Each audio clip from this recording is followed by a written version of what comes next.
Welcome to Natural Fluency.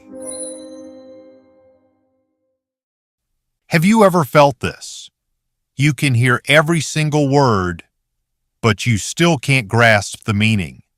But the moment those words form a full sentence, your mind goes blank. In this video, I'm going to show you the real reason that happens and the solution your brain already has.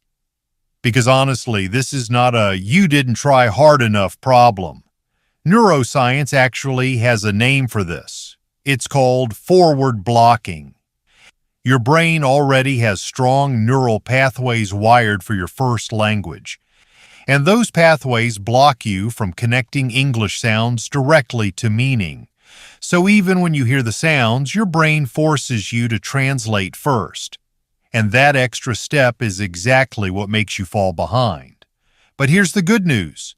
There's a way to bypass that block, and it works with the way your brain already processes language. Not against it. Your brain dedicates roughly 30% of its processing power to vision alone. Why? Because seeing is for survival. To move safely, you need vision, and here's the key point. Speaking is also movement. Your mouth, tongue, diaphragm, vocal cords. Speaking is a full-body motor skill. That's why, in the previous series, we practiced using the inhale to connect breathing, voicing, and articulation. Now we're going to do the next step. We're going to connect your strongest system, vision, to listening. Think about it. Your eyes take patterns of light and turn them into images you understand. Your ears do the same thing. They take patterns of sound and turn them into words you understand. So when we link vision to hearing, your brain can process spoken English more effectively. Your brain has two powerful memory systems. First, episodic memory, your scene memory. This lives in the hippocampus, and it records experiences like a camera. Think about yesterday at a cafe. The rain sound, the smell of coffee, your friend's face. Your brain saves that as one whole scene. Sometimes even one experience can store a strong memory. Second, procedural memory, your automatic skill memory. This runs through the striatum and it works like muscle memory.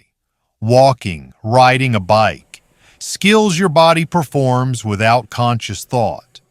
Our inhale training activated this automatic system. Now, in this series, we're going to activate the scene system, so English gets stored as real experiences, not just translations. When these two systems work together, that's when real fluency clicks. The hippocampus captures new language sources inside meaningful moments. And the striatum turns your repeated practice into effortless skill. Here's something wild.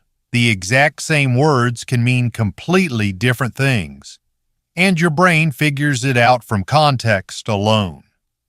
Break a leg. On stage, it means good luck. In a hospital, it's terrifying. Or take I'm down. If your friend says, "Want to grab coffee?" I'm down means, "Sure, let's go." But if someone says, "You seem quiet today," and you answer, "I'm down," it means I'm feeling depressed. Same sounds, completely different meaning. What changed? Only the context. That's why the same knife feels perfectly normal in a kitchen, but alarming in a dark alley. Context decides meaning. As Gregory Bateson said, without context, words and actions have no meaning. Think about how a baby learns language. They don't read grammar books. They don't memorize word lists.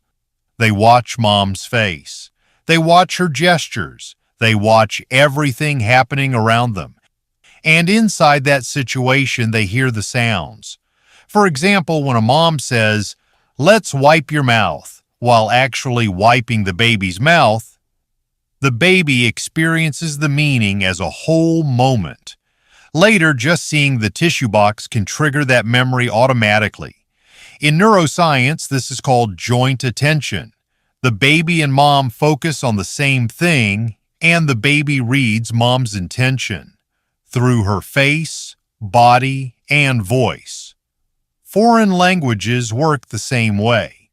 When you're immersed in a real English-speaking environment, interacting with real people, you absorb language faster than years of classroom study could ever produce. Why? Because you're hearing speech inside context. But most of us aren't in an English-speaking environment. So we build the missing piece on purpose. We create context, artificially but realistically, so your hippocampus turns on. Let's talk about a famous memory example. Imagine two bakers. One is a person whose last name is Baker. The other is a baker who bakes bread. Which one is easier to remember? Of course, the bread baker, because you immediately picture the oven, flour, the smell of bread. But Mr. Baker as a last name creates no image. That's exactly what happens when you memorize English words only as translations in your native language. If all you have is the sound of English, your brain has no situation to attach it to. So your brain is forced to translate every time, and that's not how natural language processing works. The key is this, so don't connect English to a translation. Connect it directly to context, images, situations, emotions. That's how you build an intuitive connection to English. No translation needed. When your mind is wandering, your brain isn't resting. It's actually very busy. There's a network in your brain called the default mode network. It's like background chatter, past thoughts, future worries, self-talk, all running on a loop. And when that network is running, your brain struggles to absorb anything new. That's why thoughts like, "Am I pronouncing it right? What if I sound weird?" can totally block your listening. Kids learn language faster partly because they don't have that self-judgment yet. Now here's something important. Research shows that a deliberate exhale can reset this network and flip your brain into learning mode. Think about it. When you observe something closely, you often hold your breath or exhale slowly without noticing.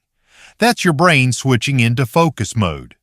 Now we apply this to English listening. It's 2 steps. Step 1. Exhale and observe. Lightly engage your core and let out a gentle exhale. This is the moment you switch modes. You look at the situation. You read the other person's intention. With your eyes, you read the situation. What is this person trying to communicate right now? A slow, controlled exhale sharpens your visual focus. So context and body language become clearer. Step 2. Inhale and receive the sound with your ears. Now your brain is already prepared, so the speech sounds come in much clearer. As you inhale with intention, your ears sharpen, and you start catching the rhythm, the stress patterns, and the subtle shifts in sound.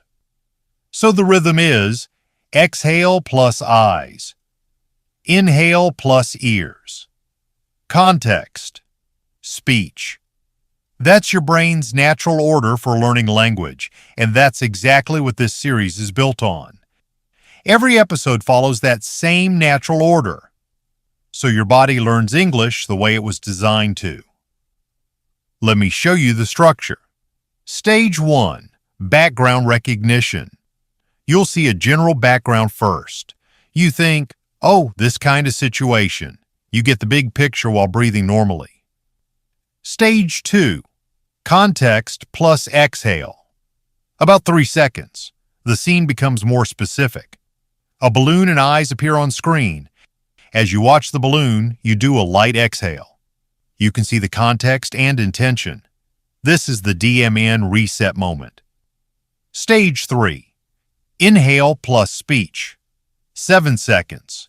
The speech starts. The balloon inflates. You see the speaker's face. As you inhale, receive the speech sounds. and let the pressure rise up towards the back of your mouth, but use less physical effort than in the previous series. This time, your focus isn't physical articulation, it's meaning. Stage 4. Relaxed breathing. About 3 breaths. The balloon and face disappear. You take about 3 comfortable breaths. This is when your hippocampus stores what you just heard as a scene memory. Stage 5. Repeat. After those relaxed breaths, you return and repeat the same sentence once more.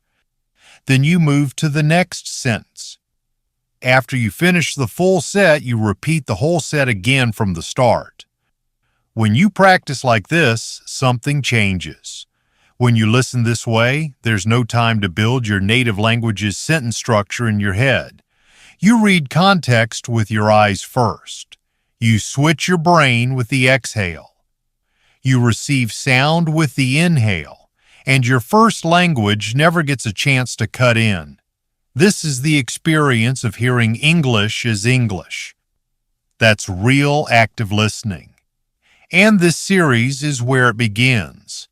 In the next video, we'll begin the very first practice. So subscribe and turn on notifications so you don't miss it. Thanks for watching.